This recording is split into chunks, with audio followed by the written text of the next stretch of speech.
Bapak Ibu sekalian, Pak Ketut selaku dekan, Pak yang lain, mohon maaf saya tidak hafal kecuali Pak Wayan Widiana, Bu Desak, dan lain-lain. Mohon maaf, saya Muslim. Assalamualaikum warahmatullahi wabarakatuh.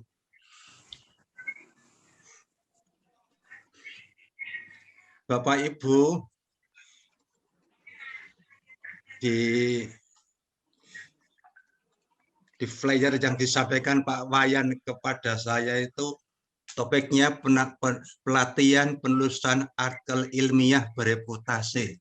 Pak Wayan, nggak ada artikel bereputasi, Pak. Yang ada tuh jurnalnya, bukan artikelnya itu. Artikel kurang di itu, Prof. Penulisan kan, artikel ilmiah di jurnal bereputasi. Gitu. Harusnya begitu. Kalau artikel ilmiah itu nggak bereputasi, Pak. Tapi setelah dimuat di jurnal itu ya jurnal bereputasi. Itu umumnya artikel-artikel yang memang bagus gitu. Oke, Bapak Ibu sekalian, topik yang akan saya sampaikan ini juga telah saya sampaikan di mana-mana, hanya saya ubah dikit-dikit saja, yaitu perihal penulisan artikel ilmiah. Ya. Penulisan MIPA, Ibu kan. Ya. Sebetulnya yang saya sampaikan ini nanti Bapak Ibu boleh menulis mirip itu dan silahkan dikirimkan ke berbagai jurnal bereputasi di dunia. Kalau di Indonesia itu Bapak Ibu dari MIPA itu nanti Pak Parmin itu mengelola jurnal MIPA itu. Kalau Bapak Ibu itu dari Sains dan Teknologi, Pak, silakan dikirimkan ke jurnal IJOS di UP. Itu Pak Asep. Ada kerjasama dengan kami dan Pak Asep atau UP Bandung.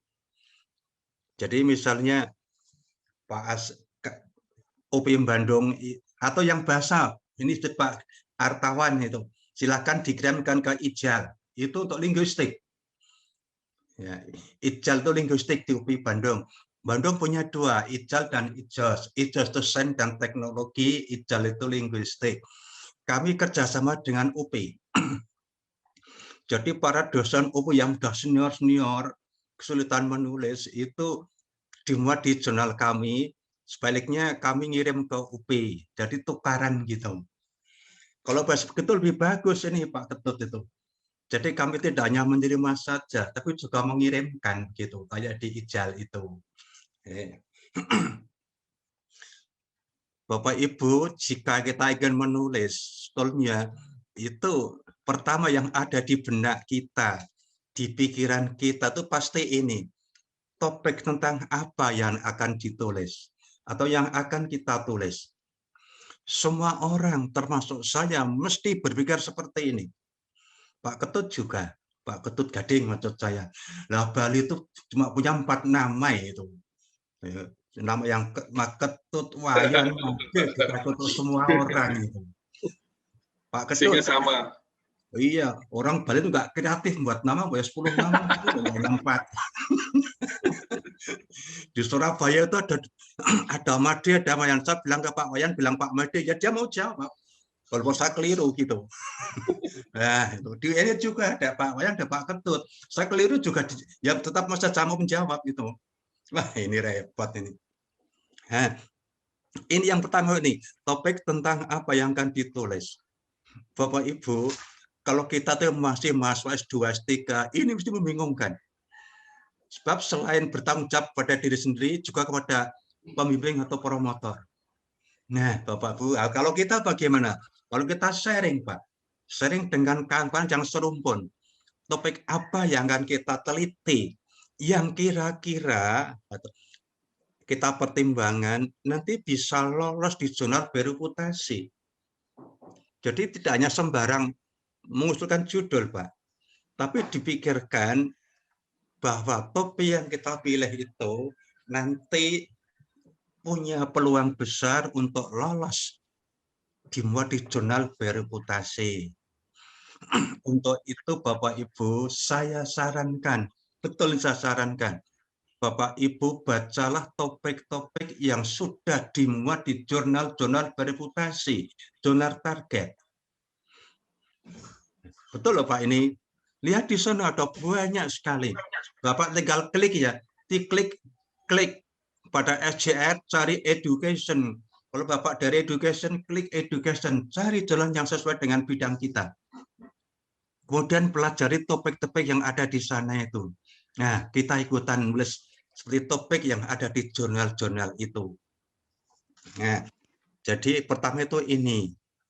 Yang kedua, Bapak Ibu ini dapat terbaca apa tidak ya ini? Bisa, Prof. Bisa. Apa saya besarkan demikian?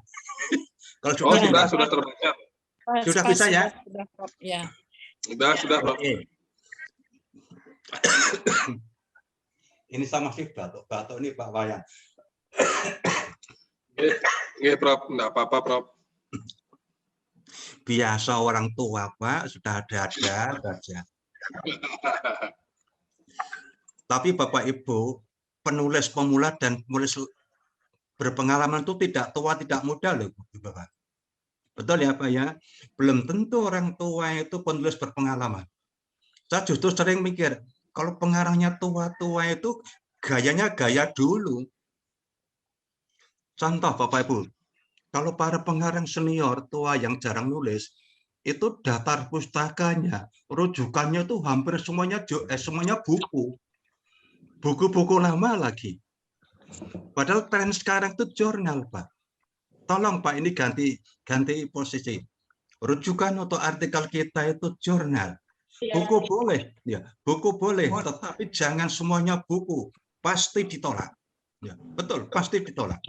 Harus jurnal, dan jurnal.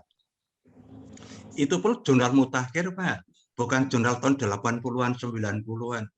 Nah, sudah buku-buku lama lagi.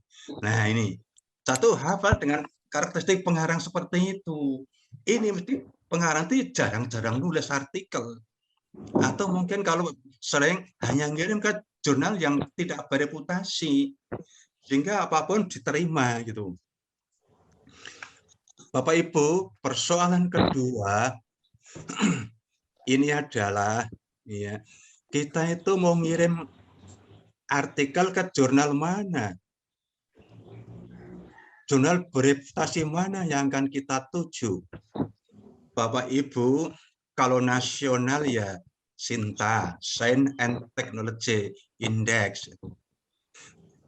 Ke SINTA ya Bapak. Tapi kalau SINTA 1 itu udah internasional, Pak. Ya. SINTA 1 itu ikut di bawahnya. Ya, SINTA 2, 3, 4, 5, 6. Bapak Ibu, kalau SINTA 6, 5, 4, 3 itu ya belum boleh dibilang bereputasi, Pak. Ya, itu jurnal, tapi belum bereputasi.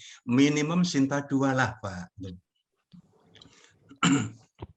Kalau SINTA 1, semua jurnal yang sudah lolos Scopus itu oleh Dikti otomatis diberi bonus langsung masuk SINTA 1. Ya.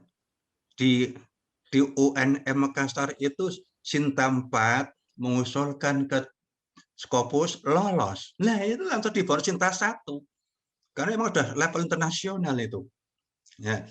Jadi Bapak Ibu sekarang kalau sudah SINTA 2, tolong ini Pak Ketut, Pak Wayan, kawan-kawan diopia-opia agar segera ini berani melamar submit ke jurnal Scopus atau ke lembaga Scopus itu.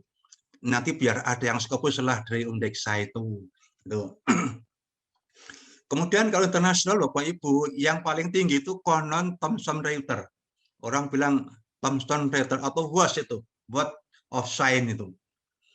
Kami udah daftar ke World Science. Jurnal saya itu udah daftar ke Thomson ini. Tapi sampai sekarang belum ada respon. Yang kedua itu Scopus Bapak Ibu. Ya. Scopus. Kalau Scopus sih tertinggi itu Q1, Q2, Q3, Q4. Kalau Bapak Ibu ingin ke guru besar, tolong minimum Q3, Pak. Pak Ketut, minimum Q3. ACP itu, jangan maaf, itu masih Q3. Tapi nggak lama lagi, saya optimis bisa naik ke Q2.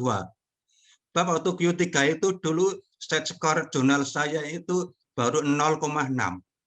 Sekarang sudah 1,2.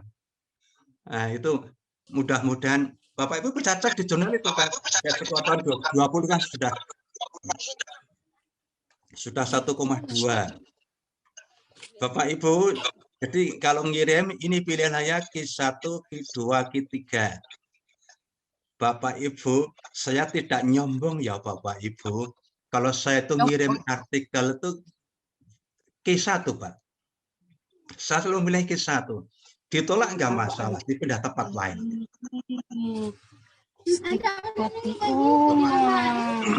Bapak Ibu, kalau boleh saya bercerita, saya tuh ngirim ke jurnal Q1, 2 minggu udah ditolak karena jumlah kata kelebihan. Saya pindah ke jurnal Q1 yang lain, juga ditolak. Saya nggak patah semangat. Saya kirim ke jurnal Q1 di Filipina. Nah, itu dimuat pada edisi Februari kemarin. Jadi pada bulan Februari tahun 21 ini, Pak Wayan, 2 artikel saya muncul di 2 Q1. Satu di Malaysia, satu di Filipina. Enggak di CP, Pak Wayan. Luar biasa, Pak. Luar biasa. Enggak di CP, di luar sana. Nanti kalau saya isi sendiri, sekarang Bapak Ibu jarang-jarang Redato tuh ngisi loh, Pak. Biar untuk yang lain. Tetapi tahun lalu saya ngisi, kalau udah 7 tahun lalu saya nulis. Saya sejak tahun 13 baru tahun kemarin saya ngisi lagi di CP.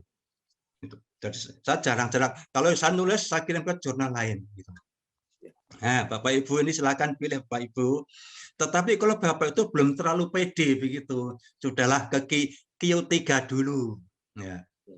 Dan Bapak Ibu ini sudah cukup sebagai persyaratan untuk menjadi ke level guru besar. Dan sekarang ada aturan baru Ibu Bapak. Kalau orang-orang misalnya orang-orang UNJ mau ke guru besar, hanya punya artikel Scopus di jurnal kami, Cakrawala Pendidikan, itu persyaratan belum mencukupi. Harus jurnal Scopus di luar lembaganya. Makanya UPI Bandung itu beramai-ramai ke kami. Tahun lalu Pak, tahun 20 itu 6 orang yang di UPI itu semua ke guru besar. Termasuk Pak Rektor UPI itu. Waktu itu masih WR1 itu. Nah, jadi kami itu sudah banyak membantu kawan-kawan tentang guru besar kan kawan-kawan. Sejak masih Sinta dulu. Kemudian Bapak Ibu ini ya ada proses panjang. Ya, saya bilang proses panjang penulisan artikel. Ini mesti dimulai dengan melakukan penelitian, Bapak Ibu. Pertama, mesti penelitian. Sebab setahu saya dewasa ini, hampir semua jurnal itu harus ya atau hanya memuat artikel berbasis penelitian. Memang masih ada 1-2 konon yang menerima bukan penelitian. Tetapi setahu saya harus penelitian. Nah, apa yang kita teliti, Bapak Ibu, pertama sesuai dengan bidang kita. Kalau Pak Wayan itu orang IPS, nggak usah lah teliti masalah IT atau fisika, nanti nggak jalan itu. Pak Ketut orang BK, bimbingan konseling, nggak usah teliti linguistik, Pak. Itu bidang saya, linguistik itu. Ya, jadi di bidangnya masing-masing. Kenapa? Itu yang paling kita kuasai. Dan kita tahu persoalannya. Itu. Yang kedua,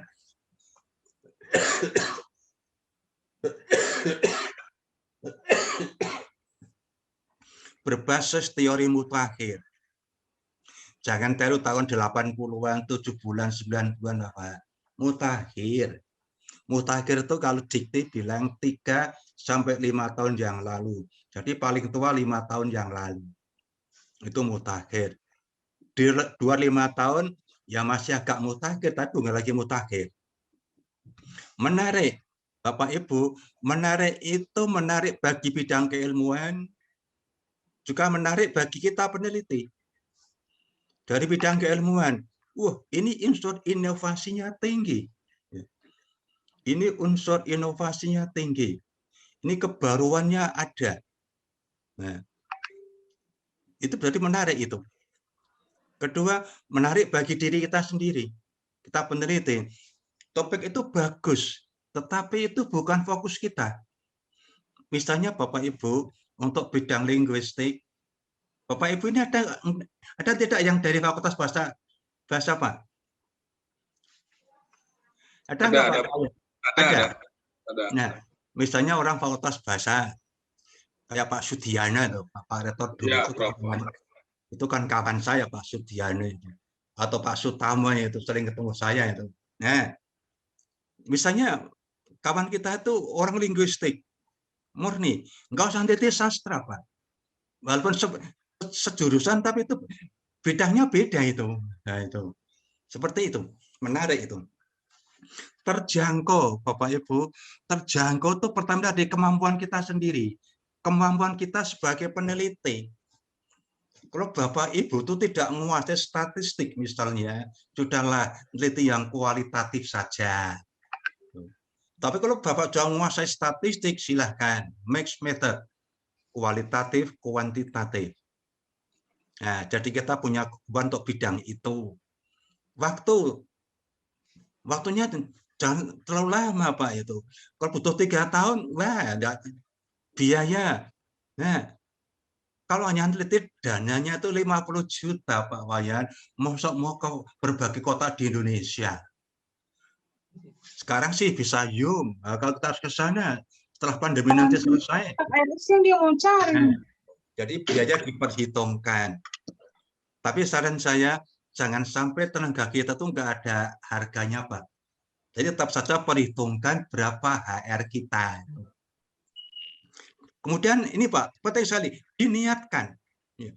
Kita niatkan sejak awal. Diniatkan ada produk untuk artikel. Ini penting Pak. Saya meneliti ini, tujuan utama saya adalah untuk dikirim ke jurnal bereputasi. Sejak awal diniatkan. Kalau udah begitu Bapak Ibu, otomatis nanti di pendahuluan juga udah kayak di jurnal. Ya, udah kayak di jurnal itu. Pendalaman masalah, rujukan ke berbagai penelitian yang lain yang relevan, dan lain-lain.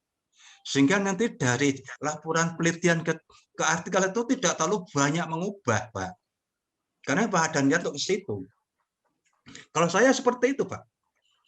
Ini laporan penelitian. Tapi nanti akan saya jurnalkan. Maka sejak awal saya sudah niatkan seperti itu. Tidak usah buat tebal-tebal.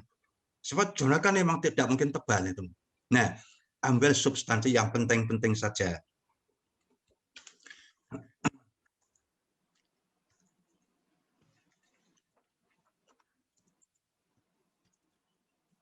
Kemudian proses penelitian.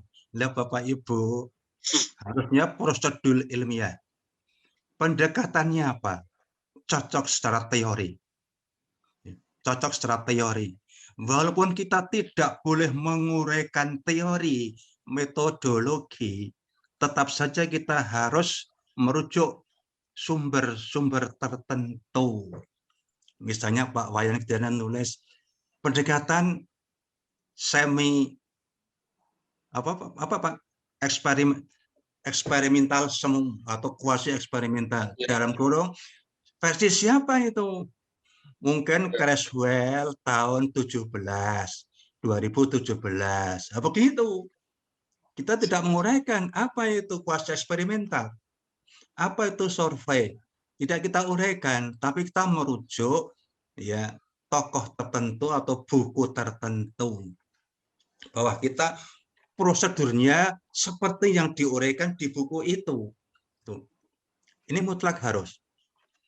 Cara mengambil sampel, populasinya siapa atau mana saja, kemudian cara menarik sampel bagaimana, jumlahnya mencukupi apa tidak, ini bagian dari prosedur, Pak.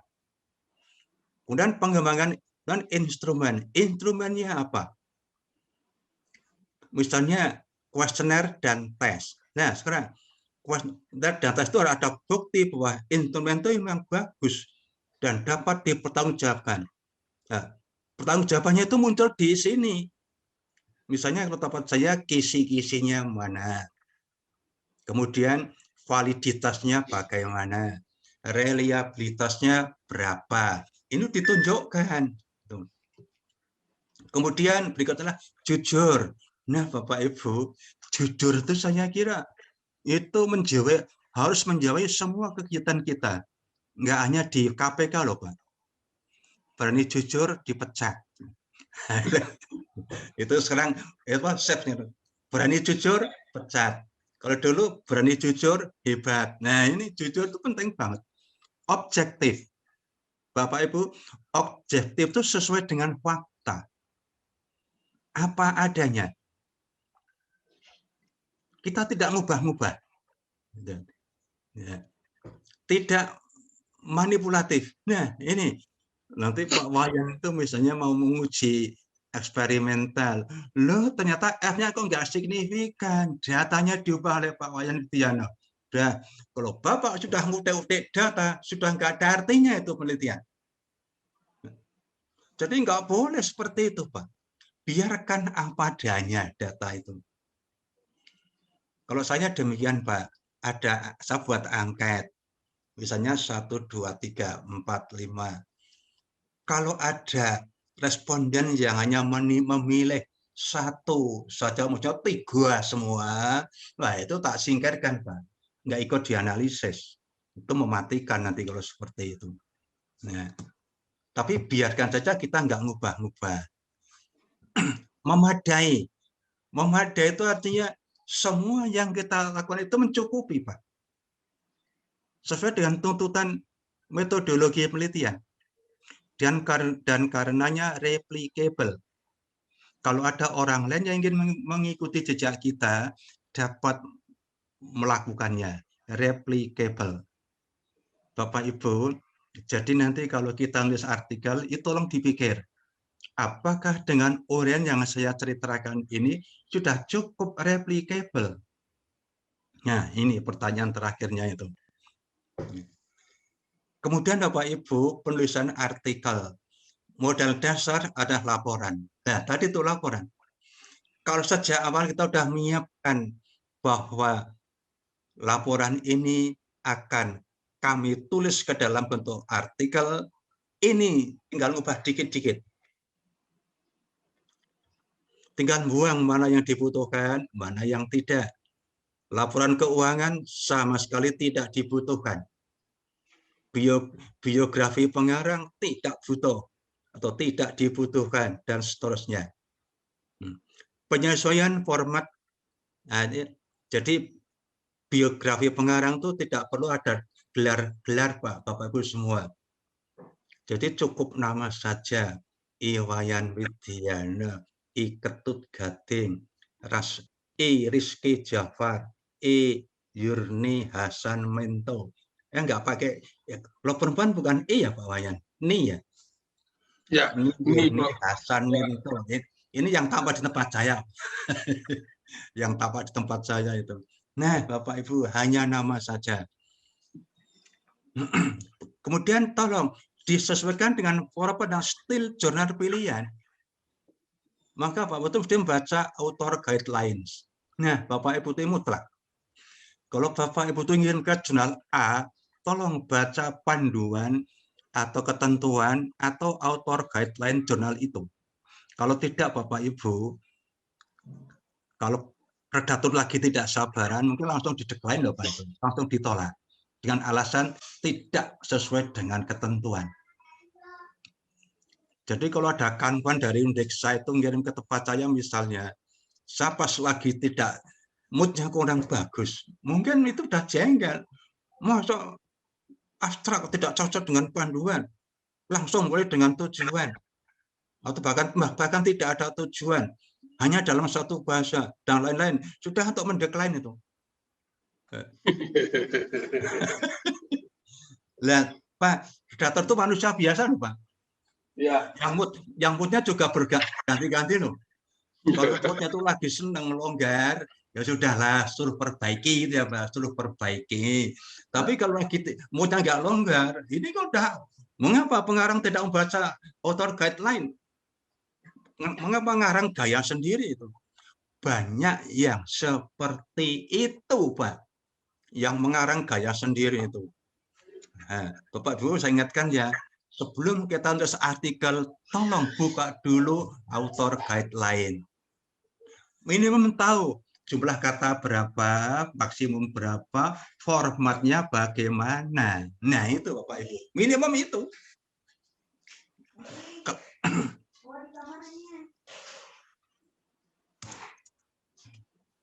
Bapak Ibu, prasyarat untuk nulis. 1, membaca. Membaca Pak Wayan. Ya. Kok aneh? Membaca, dan membaca. Loh, kita kan nulis. Iya, tapi prasyaratnya adalah membaca, dan membaca. Baru nulis. Bapak Ibu, kalau saya itu akan buat artikel, lagi mood begitu, paling tidak 2-3 hari saya hanya mencari berbagai artikel di berbagai jurnal bereputasi. Oh, topik ini cocok, saya copy. Ini cocok, saya copy. Dan mencari cocok itu kan nggak mudah, Pak. Terus kan di berbagai jurnal. Kalau kita tidak pintar-pintar ya menghunting itu nggak akan kena, Pak itu. Jadi kalau saya tuh fokus cari jurnal begitu. Nah, setelah rujukan cukup, baru mulai nulis. Jadi membaca. Ini cocok, dicatat atau di copy. Ini cocok, dicatat, di copy. Ini cocok, dicatat. Tapi di copy itu Pak, maksud saya adalah kita itu mengingat bahwa ini intinya. Ketika kita sedang nulis, jangan mengcopy Pak. Kalau sampai kita mengcopy tulisan orang lain dan persis, nanti akan terbaca oleh Turnitin. Dan kalau Turnitin di atas 20%, saya kira umumnya jurnal akan menolak. Kecuali baru taraf edukasi Pak. Jangan tolong Turnitinnya diturunkan. Bapak ambil dari sumber mana saja, dihilangkan. Jadi begitu. Yang dibaca apa? Jurnal, dan buku. Berikutnya, mampu mencari dan memanfaatkan multimodal secara online sebagai rujukan. Bapak Ibu, sekarang sumber itu semuanya dari online, internet. Bahkan buku pun Bapak Ibu, sudah banyak sekali yang diunggah di internet. Saya tuh sekarang kalau cari buku, Bapak Ibu, tidak ke toko buku, tetapi ke online itu. Ya. Hanya saja Bapak Ibu, jika kita mengambil buku dari online, nanti diberitahukan online HTTP-nya ini. Jadi Bapak Ibu sekarang ya, semua rujukan itu harus ada HTTP-nya, URL-nya itu. Bapak Ibu bukan doi, ya, bukan doi. Kenapa bukan doi? Lah dulu kan pakai doi. Kalau pakai doi, ini bukan doi-nya Pak Wayan loh, Pak. Digital Object Identification itu, doi. Kalau doi itu belum tentu bisa untuk mengakses. Banyak yang nggak bisa. Tetapi kalau HTTP, URL, itu bisa untuk mengakses artikelnya itu atau sumbernya itu. Nah, maka sekarang pakai itu, HTTP. Rujukan terbaik itu pertama relevan.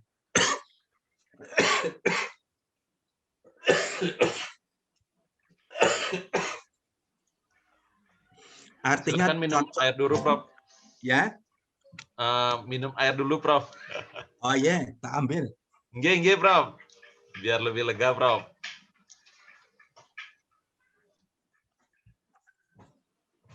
Hanya di ruang sebelah.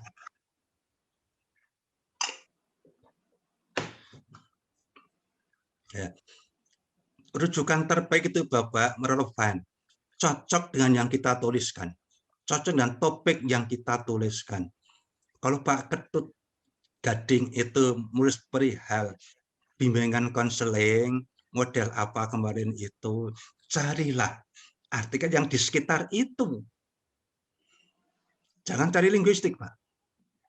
Jangan cari PS yang lain, Pak. Tapi di sekitar perbekaan. Itu pun terbatas topik itu. Relevan namanya itu. Relevan tahun 50. Janganlah. Itu beda generasi itu. Kemudian primer. Primer itu apa? Sumbernya itu jurnal, Pak, bukan buku. Primer itu sumber jurnal. Kalau buku itu sumber sekunder. Kenapa kok buku sekunder? Karena umumnya penulis buku itu mencari sumber di jurnal. Jadi para penulis buku itu lazimnya mencari sumber di jurnal. Jadi buku itu merujuk jurnal. Maka dikatakan sebagai sumber sekunder.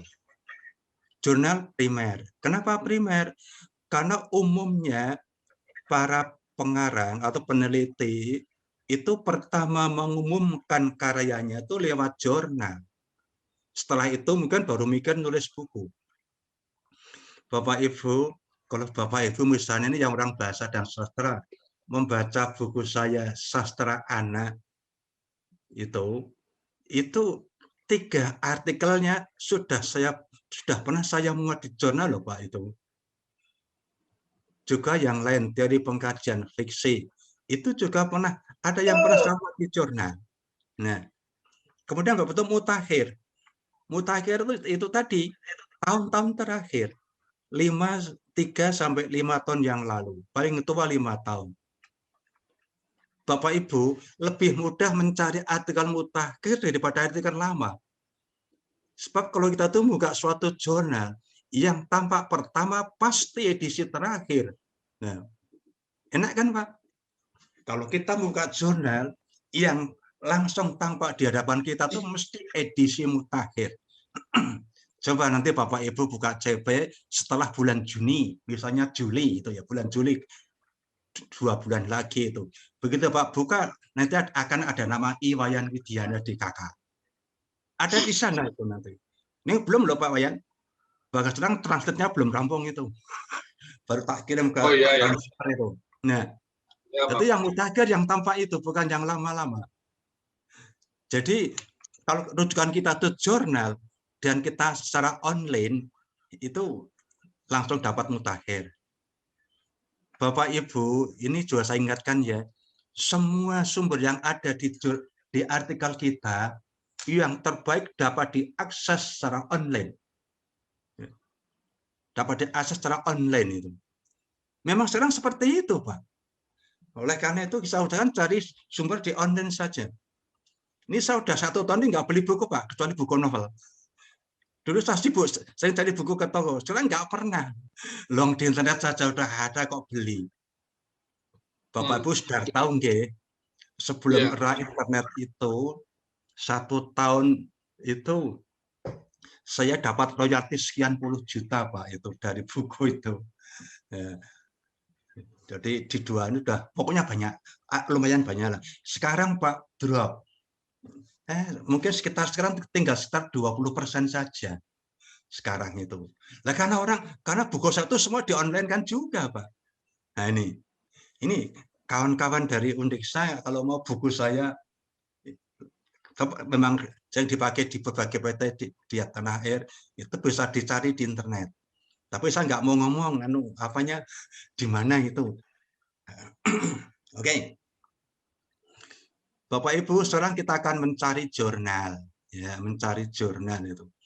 Nah, ada 2 kemungkinan, Bapak Ibu. Yang pertama itu kita belum punya judul, belum punya topik. Yang kedua, kita sudah punya topik. Kalau Bapak Ibu belum punya topik, silahkan Bapak mencari jurnal target dulu.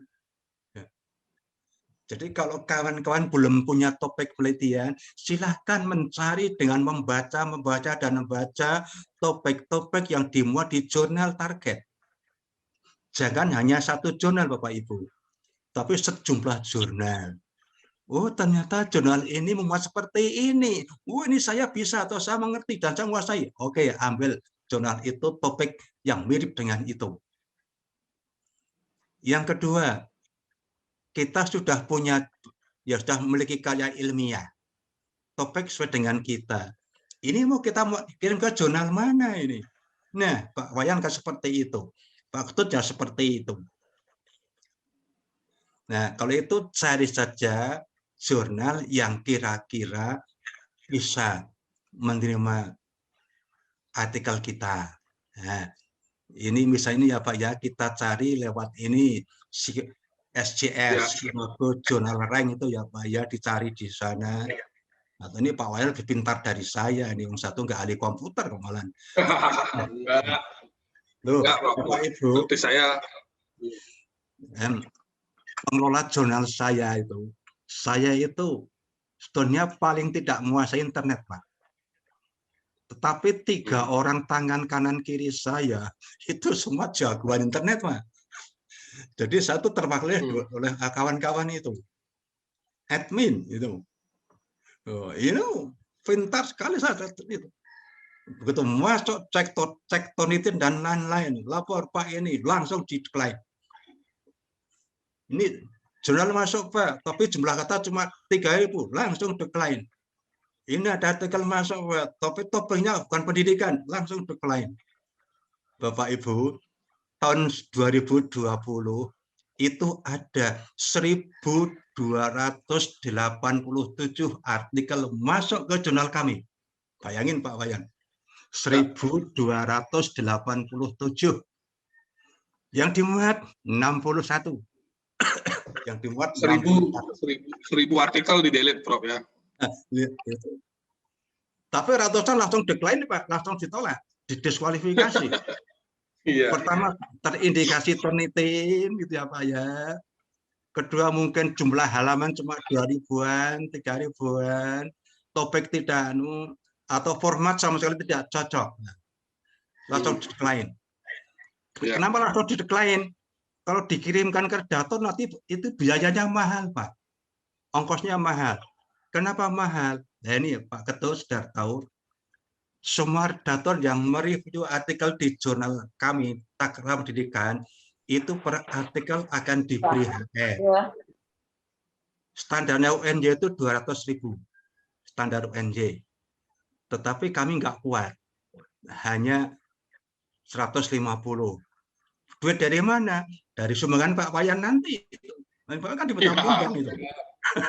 Itu dipakai untuk meng-HR redaktor, Pak. Sedang redaktor tidak boleh di apa Pak? SK itu tidak ada HR-nya, Pak. SK redaktor itu tidak ada HR. Betul kan Pak Ketut? Ya. Nah, yang ada cuma ketua dan sekretaris dan admin loh, Pak. Berapa? 500.000. Jadi HR satu 500.000. Dipajak, Pak. Dipajak. Jadi, sekarang redaktor diberi duit dari mana? Dari mereview, Pak.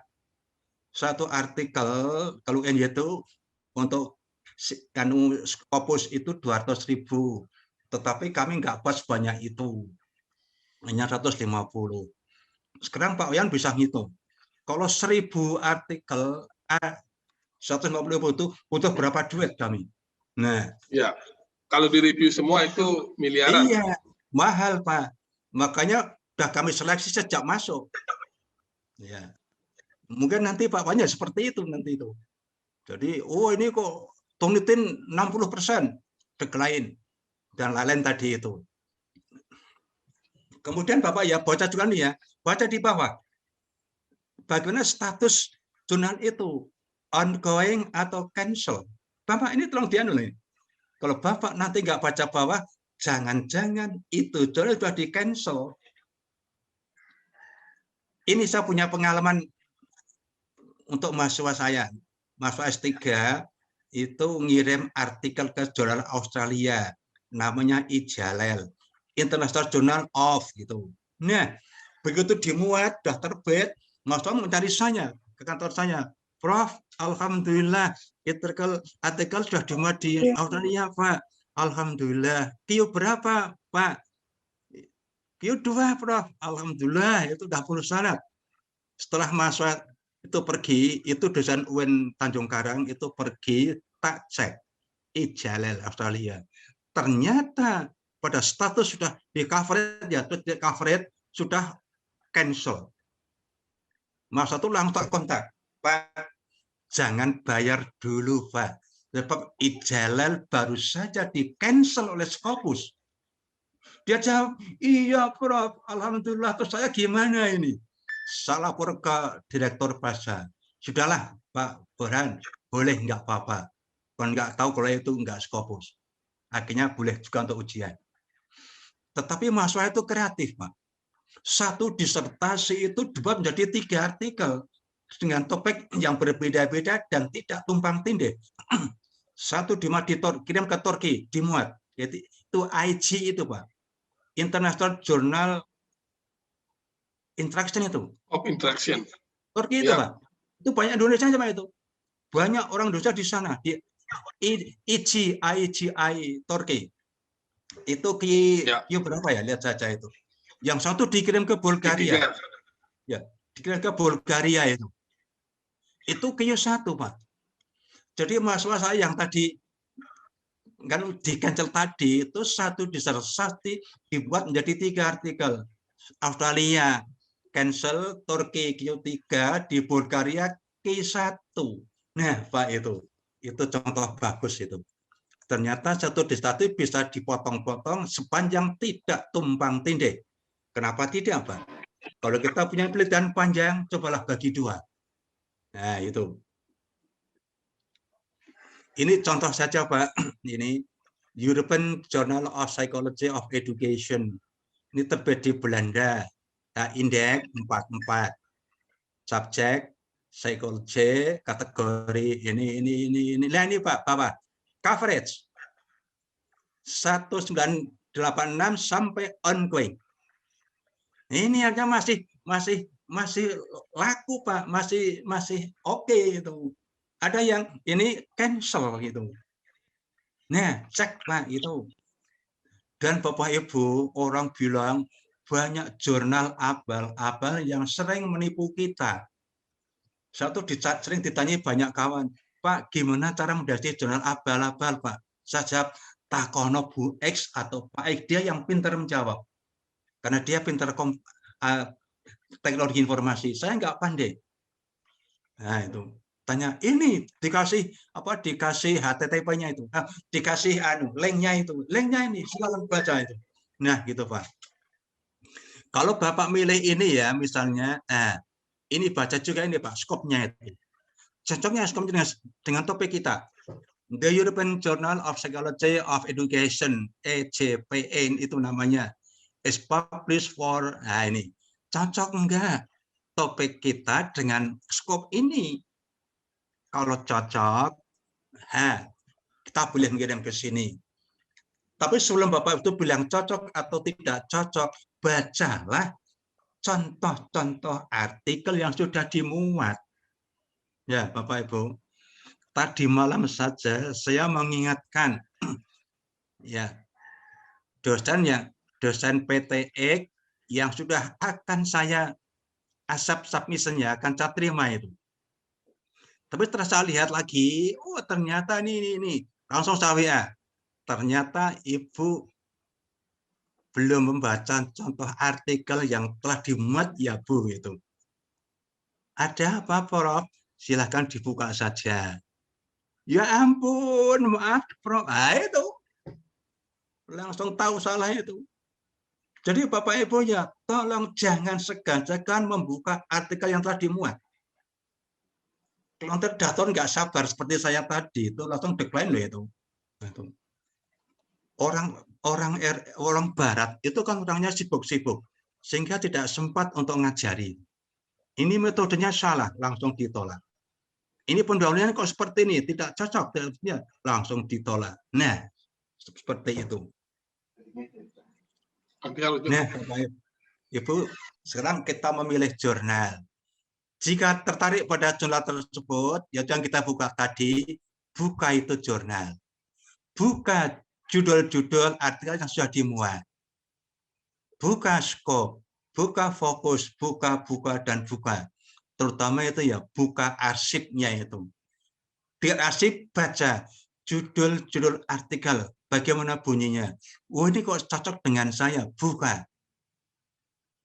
Edisi berikutnya, lagi tadi, oh enggak yang cocok. Edisi berikutnya, tadi, oh ini cocok, buka. Nah, Bapak Ibu, semua artikel yang cocok dengan kita dan akan kita rujuk, tolong itu di-download. Nah, biar kita siap dengan itu. Tahu nanti kalau mencari lagi kan sulit itu. Tentukan sikap. Mau menulis di download ini atau tidak. Paling tidak itu cadangan. Pertimbangan, ya ini pertimbangannya telah memiliki penelitian yang mungkin relevan atau cocok, atau akan melakukan penelitian dengan topik-topik yang menjadi tren jurnal itu. Nah ini, Pak. Dua ini penting ini. Akan melakukan penelitian dengan topik-topik yang menjadi tren di jurnal itu. Kalau di jurnal kami, Pak, Cakrawala Pendidikan, itu mesti about teaching and learning. About learning and teaching. Dan itu berbasis empirik. Artinya ada data-data dari lapangan, sekolah atau perguruan tinggi, madrasah, bahkan pesantren juga boleh, karena itu semua akan empirik. Jadi gurunya boleh, dosennya boleh, dosen plus tendik boleh. Paling tidak kita telah memiliki gambaran tentang tuntutan jurnal itu. Nah, Bapak Ibu, sekarang tolong baca kontribusinya, Pak. Bapak ada jurnal yang sering memasang kontribusi tinggi. Nih Pak Wayan, baca kontribusinya. Berapa kita mesti membayar? Bapak Ibu, saya pernah akan mengirim ke suatu jurnal di UK, United Kingdom, di Britania. Nah, setelah itu tadi ingatkan kawan saya, Pak, itu Pak, kontribusinya berapa? 1.700 pound. Wait, Dian, coba tuh kalikan, dirupiahkan berapa itu? Kalikan 18.000. Wah, itu 40 jutaan itu nggak jadi. 40 juta itu. Gila, Pak. Dapat motor 2, Pak. Mobil 1. Mobil Amoh ya, mobil Amoh 1 boleh. Nah, baca itu, Pak. Pak Wayan, di jurnal saya itu saya tidak menentukan berapa, tapi hanya ya saya tuliskan minimum 2.500.000. Pak Rektor bilang, 4 juta Pak Purhan. Saya bilang, jangan, dikit demi sedikit. Gitu. Jadi Pak Wayan, 2,5 juta. Tapi ada juga yang 3 juta, terserah itu. Tapi 2,5 juta. Tahun ini ada kawan menurutkan buat dinaikkan, Pak. Saya bilang, nanti setelah naik Q-nya, Q2 akan naik lagi. Tapi saya bilang, mulainya tolong di awal tahun, bukan di tengah tahun. Jadi mungkin tahun depan sudah berubah lagi, Pak Wayan itu. Sekarang masih segitu itu. Itu masih itu rebutan, Pak. Itu enggak banyak. Kenapa saya bilang enggak banyak? Karena di semua PT pasti kontribusi kan diganti oleh lembaga. Betul nggak Pak Wayan? Ya. Undeksa mengganti duit kontribusi kan? Itu masuk ke gini, ya diganti, tetapi tidak seutuhnya. Pakai gini dulu, diperiksa dulu, Prof. Insentif atau tidak? Menggunakan insentif ya. Ya, ini Pak di UNJ ya Pak ya. Kalau di UNJ biaya translation penerjemahan dibantu, tapi paling banyak 2 juta. Nggak sampai 2 juta, paling banyak 2 juta. Biaya submit atau kontribusi dibantu. Dulu berapapun boleh, sekarang dibatasi, paling banyak 4 juta. Itu UNJ Pak. Kemudian Bima di K berapa? Kalau di Q1 Pak, Q1 itu insentifnya 20 juta. Jadi kalau saya itu nulis di Q1 Pak, semua saja translate gratis, submit diganti, diberi uang 20 juta dipajak.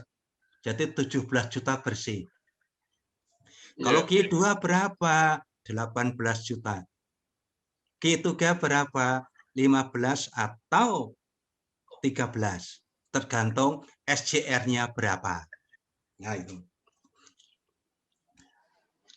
Bapak Ibu, banyak orang sambat sudah bayar mahal, ternyata jurnalnya itu hanya jurnal bohong-bohongan. jangan sampai terjebak di situ, Pak. Kalau kita Ya, belum banyak tahu sekali. pasti, kalau kita belum tahu pasti, tolong lebih baik tanya pada orang yang tahu, biar dicekkan. Kita jangan sok tahu ya Pak ya, tanya pada kawan Ya. yang tahu, biar kita tidak tertipu. Nah, Bapak Ibu, sekarang Bapak telah memilih suatu jurnal. Apa yang kita lakukan? Pertama adalah Bapak Ibu mesti membaca author guideline. Mungkin ya guideline for author, mungkin itu istilahnya itu, terserah. Atau panduan penulisan. Kalau di jurnal saya itu ada dua bahasa Pak, Inggris dan Indonesia. Bahkan sekarang sudah kami lengkapi dengan apa ya? Dengan cek recheck untuk self check. Silakan buka itu, ada self check itu. Nah, apa yang terkait misalnya jumlah kata, Bapak Ibu, ini sepele tapi banyak orang melanggar loh Pak, jumlah kata itu. Pak Wayan Jati kepada melanggar jumlah kata abstrak itu. Nah, jumlah kata. Sudah agak diingatkan ini. Sistematika. Nah, jadi misalnya judul, pengarang, abstrak, dan seterusnya itu ada sistematika yang ditawarkan. Penulisan abstrak, isinya apa? Kata kunci yang dituliskan apa? Jumlahnya berapa? Mesti sudah ditentukan itu. Penulisan batang tubuh, bagaimana aturannya? Cara merujuk. Nah, Bapak, cara merujuk ini boleh bilang hampir semua orang itu merujuk dengan sepengetahuannya sendiri. Padahal ini ada aturannya. Pak Wayan, silakan dibuka jurnal Kritika Kultura yang dimuat Februari tahun ini. Setelah ada nama Anwar Effendi dan Burhan Nurbiantoro. Ya. Ya. Itu sampai kembali ke kami 3 kali, Pak. Ke saya 3 kali. Dan selalu saja ada itu cara merujuk. Dan yang ketiga, Pak, itu semua hanya cara merujuk, Pak. Yang dikembalikan itu. Kenapa? Belum pas sesuai dengan maunya sana atau dengan gaya selingkuhnya jurnal Kritika Kultura itu. Nah, Bapak Ibu, ini tuh penting sekali. Maka kalau Bapak Ibu ya malas membaca panduan, dibalik saja. Sedang buka artikel.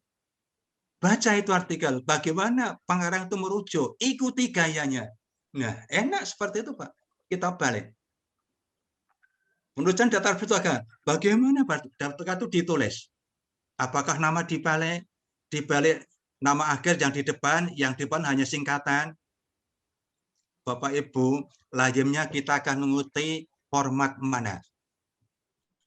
Di dunia ini ada banyak format, Pak. Kalau di Indonesia namanya format BB, format Badan Bahasa atau Balai Bahasa. Itu untuk Indonesia. Kalau dunia yang paling dipakai banyak orang itu saja format APA. Ya. Ya. American Psychology Association. Ya. Ya. APA, Pak. Kalau Bapak Ibu belum tahu APA, tulis saja. Terus apa? Di Google langsung di enter, sudah keluar apa itu. Bagaimana apa itu? Dan sekarang Bapak Ibu, APA sudah sampai pada seri ke-7. Nah, kalau Bapak Ibu membaca jurnal kami, kalau buka jurnal misalnya tahun 18, itu masih pakai doi, Pak. Masih doi. Jadi jurnal itu diikuti doi. Tapi mulai tahun 20 dan 21 ini Bapak Ibu, atau 21 ini, kami nggak lagi pakai doi, Pak. Mesti pakai HTTP. Kenapa kok berubah? Karena pedomannya juga berubah. APA itu sekarang tidak menyarankan pada pengarang untuk menyertakan doi, tapi menyertakan HTTP. Alasannya adalah kalau doi itu pertama belum tentu artikel ada doi-nya. Kedua, kalau dibuka pakai doi itu belum tentu mau. Tapi kalau dibuka pakai HTTP pasti mau. Maka sekarang HTTP yang disertakan. Jadi nanti kalau ada orang lain ingin membaca sumber yang Ibu Bapak rujuk, tinggal ngeklik HTTP-nya itu. Sudah ikutan baca. Wayan merujuk jurnal ini. Saya ingin mencari, ini kok bagus. Nah, setelah saya buka, Loh, ternyata Pak Wayan rujuknya salah. Nah, maksudnya salah pemahaman, salah pahami itu. Nah, ini. Orang Iya. akan tahu bahwa kita salah memahami harus seperti itu. Sekarang kan namanya open access jurnal ya Pak ya. Sudah semuanya dapat asal siapapun yang mau. Nah, seperti itu Bapak Ibu. Kemudian Bapak Ibu ya, lagi cek Turnitin ya. Dicek Turnitinnya itu. Ya. Jangan sampai lebih dari, kalau di jurnal saya itu turnya itu paling banyak 20%. Tetapi saya belum tentu seketat itu Bapak Ibu. Kalau judul itu bagus, ya judul itu bagus, dan dari pengarang-pengarang yang misalnya sudah saya kenal atau bagus tuh, ya cuma tak ingatkan, tolong turutin sekian sehingga turunkan begitu, diturunkan. Kalau sampai Bapak Ibu misalnya menulis suatu artikel di sebuah jurnal, kemudian artikel itu ditulis ulang, dikit-dikit diubah, dikirimkan ke jurnal lain, itu pasti ketahuan. Pak Ibu, pasti ketahuan. Saya pernah, Pak. Saya dapat artikel dari UNES. Itu mantan mahasiswa S3 itu. Kontak saya. Prof, boleh saya ngirim artikel ke jurnal Bapak? Silakan, boleh. Boleh saja, kenapa tidak? Asal itu asli, belum pernah dipublikasikan. Iya, Prof. Nah, setelah dikirim, nah kita akan dicek. Saya suruh ngecek Turnitin dulu. Ternyata Turnitinnya itu 90 sekian, Pak. Setelah dicari, dikejar, ternyata itu sudah dipublikasikan di jurnal lain dengan judul yang berbeda. Tapi isinya itu hampir semuanya sama. Nah, itu ketahuan. Bapak Ibu, itu saya berhak marah harus seperti itu. Anda kok ingin menguji saya nih tampaknya itu. Nah, tapi saya nggak ngomong begitu. Semua nanti kalau nggak ngirim lagi nggak akan saya baca itu. Karena sudah mencoba menipu kami itu. Jadi Bapak Ibu, ini ya Pak Wayan, kalau ada kawan-kawan yang ngirim dengan Turnitin tinggi, itu biasanya akan kami catat. Ini nanti nggak lagi diterima. Karena sudah sengaja menjebak kita dengan unsur plagiarisme yang tinggi. Kalau sampai sebuah jurnal terbukti dan ketahuan memuat artikel yang seperti itu, Pak, jurnalnya sangat dirugikan. Bisa dicabut nanti fokusnya itu, Pak. Jadi Pak, kita harus hati-hati dengan jurnal itu. Jangan sampai kita memuat artikel yang terindikasi unsur plagiarisme atau self plagiarisme. Ini bisa bahaya nanti. Ya. Oke, tadi kemudian Bapak Ibu, ini ya, begitu kita submit artikel ke suatu jurnal, tunggu sajalah Pak, ya ditunggu, nanti akan diberitahu. Tapi banyak orang yang tidak sabar Pak, nunggu itu. Ternyata sabar itu nggak mudah ya Pak Wayan. Mau contoh Pak? Itu kawan dari Jawa Tengah. Submit belum ada seminggu, udah orangnya mencari saya ke Jogja. Betul Pak, itu Pak Dekan Pak, itu Pak Dekan. Itu Dekan. Jangankan di Scopus Ya. Pak, kalau baru kemarin Sapit udah nanya-nanya mahasiswanya, ini baru kemarin gimana ini? Lah ya seperti itu. Oh, belum seminggu udah tanya bagaimana. Akhirnya malah, Pak, saya cabut ini semuanya nggak cocok Pak. Silakan Bapak ganti judul saja itu. Sampai sekarang belum lagi ngirim Pak. Dari Sulawesi Utara itu. Baru 2 minggu sudah gini. Kenapa tidak direspon Pak ini? Saya sedikit marah Pak. Tak jawab gini. Bapak, saya itu juga dosen biasa kayak Bapak. Yang mengajar dan meneliti dan lain-lain. Saya bahkan ngajar 18 SKS. Di S3 5 SKS, S2 banyak. Itu. Saya juga menuliskan untuk diri saya sendiri. Dan tak beri contoh, Pak. Saya ngirim ke jurnal di Anglia, Pak. Itu Jerman. 1 tahun belum direspon, Pak. Tak tanyakan, itu berada respon. Dan Bapak Ibu, artikel saya yang dimuat di jurnal Kritika Kultura Filipina tadi, itu 1,5 tahun baru direspon, Pak. Betul, Pak? Saya kirimkan akhir tahun 18, ya Bapak Ibu. Jadi ber 18, akhir tahun 20 baru ada jawaban. Nah, tapi dalam waktu 1,5 bulan itu 3 kali revisi dan terbit Februari tahun 21. Bapak Ibu, hampir 1,5 tahun artikel saya hanya under review atau in review. Saya juga nggak nagih. Nah, gitu. Tapi ya itu Pak, tinggal sabar saja nunggu itu. Bapak Ibu, sebelum saya bercerita bagaimana nulis, saya ingatkan dulu nih ya. Saya beri contoh mengapa. Oh, ini bukan mengapa. Mengapa? Nah, mengapa ini? Kurang A ya. Ya, nanti dikira mengapa itu. Ya, mengapa artikel kita tuh gagal? Nah, gagal di Scopus. Kita belajar dari kesalahan selama ini, Pak. Kenapa kawan-kawan gagal? Ada sejumlah kemungkinan. Contoh umum. Saya mulai dari substansi. Substansi tidak sesuai dengan skop dan fokus dan tujuan target. Misalnya siapa kemarin Pak yang dari ABS itu Pak? Bu Hartawan. Nah, yang Ibu kok Pak Gede. Yang dari PIP juga itu Bu Desa Putu Parmiti, Pak. Nah, yang Pak Ibu dari ABS. Saya bilang Bu. Oh, yang Bu dari ABS itu Bu siapa namanya Bu Ari? Bu yang cantik itu Pak. Ya, Bu Ari. Nah, itu saya bilang ini topik bagus, tapi nggak cocok dengan skopnya CP, Bu. CP itu kan kependidikan, bukan linguistik gitu. Nah, ini. Atau Pak Dartawan cuma neliti novel. Ya, itu bagus, tapi nggak bisa saya muat. Kan nggak cocok skopnya, Pak. Ya. Atau ini, penelitian yang tidak berbasis empirik. Teaching learning, tapi hanya membahas kurikulum. Tidak ada data lapangan, juga nggak bisa. Nah. Kedua, tidak ada unsur pembaruan. Ya. Kecil sumbangannya terhadap pengembangan keilmuan. Ini Bapak Ibu pengelola jurnal mesti ngerti seperti ini atau paham seperti ini. Ya. Bahasa Inggris kurang bagus, Pak. Ini saya pengalaman. Tahun 19, kapan saya dari Surabaya. Ini sampai itu akhirnya bahasa Inggris.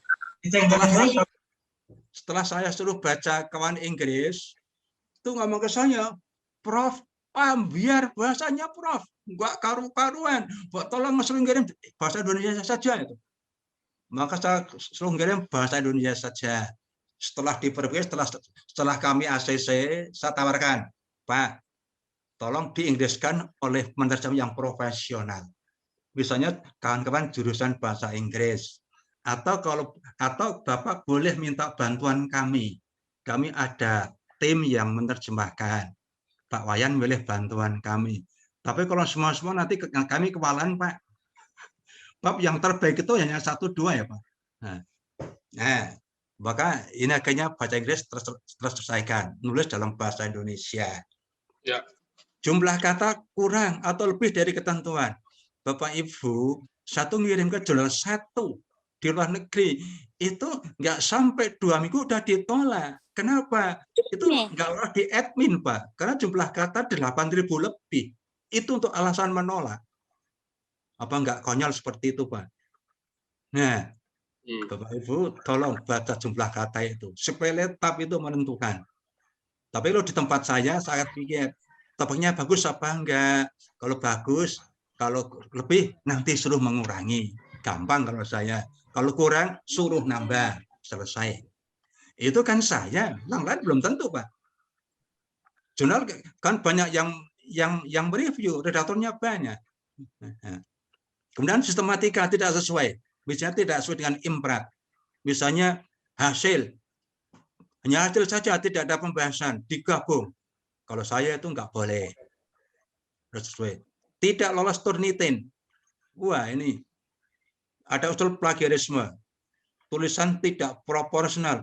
Pak, tadi itu banyak yang salah, Pak. Tidak proporsional. Pengarang itu berpanjang lebar bicara di pendahuluan, di introduction. Tulisan misalnya hanya 17 halaman, introduction sampai 9-10 halaman. Berbicara teori panjang lebar, metode 2 halaman, hasil 3 halaman. Tidak bisa, Pak. Harus proporsional. Orang nulis itu kan karena ingin menulis, menyampaikan hasil penelitiannya. Tapi kenapa hanya sedikit porsinya? Enggak bisa. Makanya di tempat kami saya batasi. Yang namanya introduction. Dari judul sampai semuanya, saya bilang paling banyak 20%. Lebih dikit nggak masalah. Kurang dikit juga nggak apa-apa. Tapi saya bilang kurang, lebih 20%. Kira-kira berapa halaman? Itu ya abstrak 2 bahasa, judul, kata kunci, dan itu ya kata 4 halaman. Atau mungkin 3,5 halaman. Itu oke. 5,5 halaman. Ya udah, kadang-kadang toleransi, karena sudah diingatkan masih ngayal saja. Bapak Ibu, kalau ada pengarang ngayal, itu kalau saya lagi nggak sabaran, tak ingatkan loh Pak. Anda ini sudah revisi yang ketiga, tetapi Anda masih saja seperti ini. Saya kan bilang begitu. Kalau Anda memang sungguhan, tolong baca author guideline. Saya kan bilang gitu. Itu tanda kalau salah sudah nggak sabaran tuh. Ada yang udah revisi kelima, kan saya tolak. Lah ngayal banget, Pak. Jadi pengarang itu merasa benar, padahal tidak cocok dengan aturan kami. Kalau begitu silakan buat jurnal sendiri, Pak. Ada yang mengatakan, saya bukan pengarang pemula, Pak.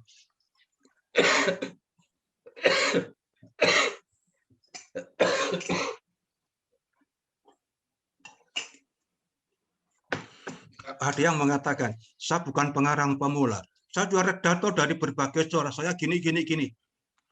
Itu dari Malaysia. Ada juga yang dari Indonesia Timur, Pak. Yang ngomong seperti itu.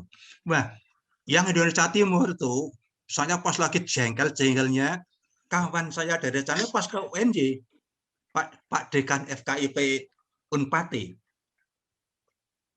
Pak, ini silakan bahasa ini Pak. Wah, begini itu Prof, nggak boleh ini. Kan saya panggil nanti biar itu anak tahu diri itu. Ternyata itu pengarang muda Pak, maksudnya dari usia. Mulanya seperti itu. Nah, awal puasa saya dengan Unpati tak tanya gimana Pak Cinta.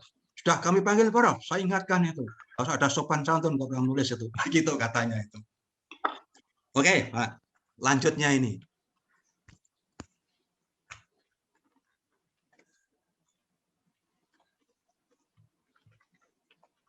Sekarang abstrak, Pak. Gagal karena abstrak. Di mana isi atau apa yang dikemukakan tidak sesuai dengan ketentuan. Kalau jurnal saya, Pak, dimulai dengan latar belakang. 1 kalimat, 2 kalimat, oke. Tujuan. Diikuti prosedur penelitian. Diikuti temuan utama. Itu intinya seperti itu. Kalau nggak cocok dan ini bagus, saya suruh perbaiki. Sesuai dengan panduan. Tidak cocok dengan badan artikel. Kadang-kadang yang dikerjakan di abstrak dengan di badan artikel itu tidak cocok, tidak sama itu. Tidak mencerminkan substansi keseluruhan artikel, hanya sebagian saja. Tidak lengkap. Terlalu panjang atau terlalu pendek. Ada yang 400 kata lebih loh Pak, yang ke kami itu. Padahal aturannya adalah paling panjang 200 kata. Nah, kok 400 lebih. Ini bukti konkret bahwa pengarang tidak membaca panduan. Terlalu pendek, kurang dari 100 kata.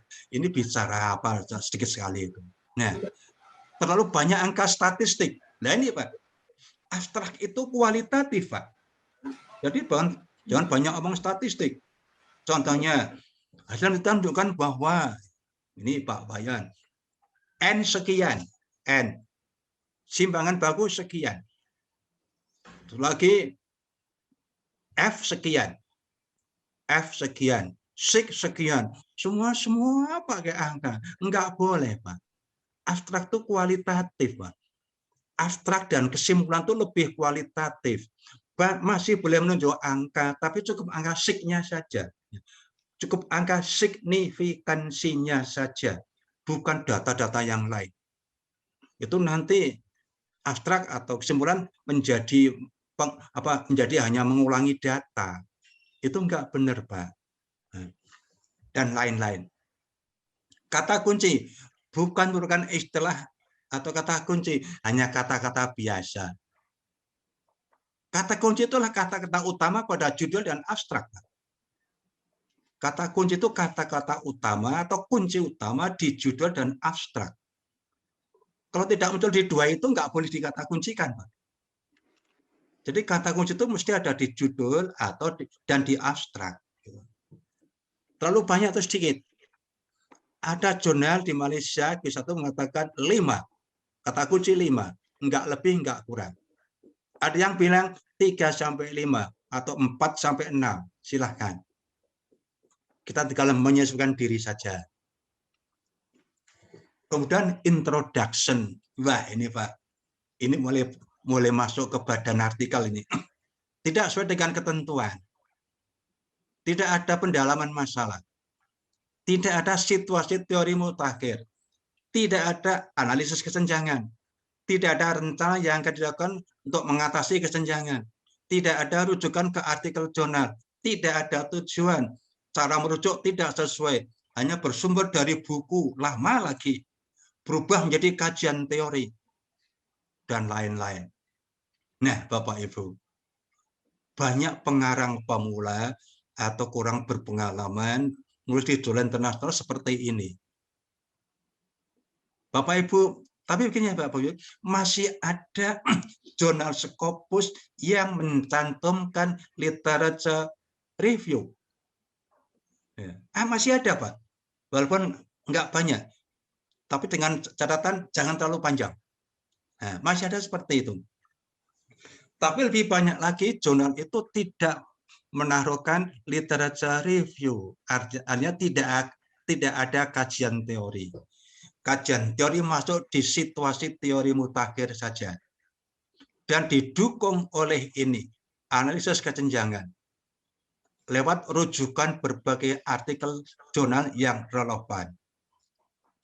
Yang benar Bapak Ibu, ini ya, ada latar belakang masalah, 1-2 hal ini ya, pendalaman teori mutakhir, rujukan ke berbagai artikel jurnal mutakhir yang relevan, dan dari situ kita menemukan gap permasalahan.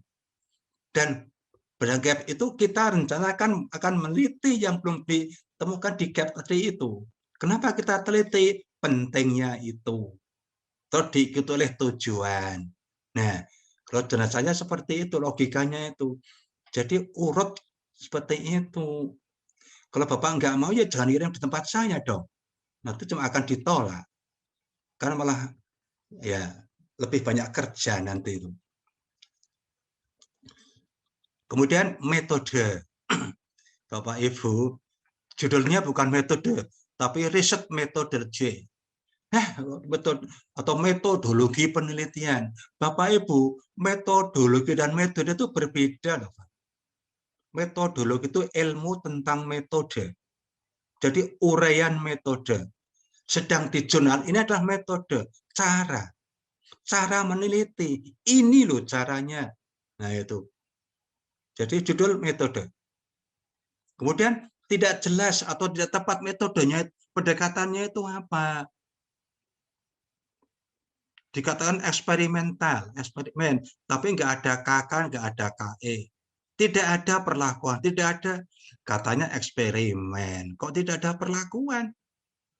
Atau survei, tetapi ada perlakuan. Ini gimana ini? Survei kok ada perlakuan?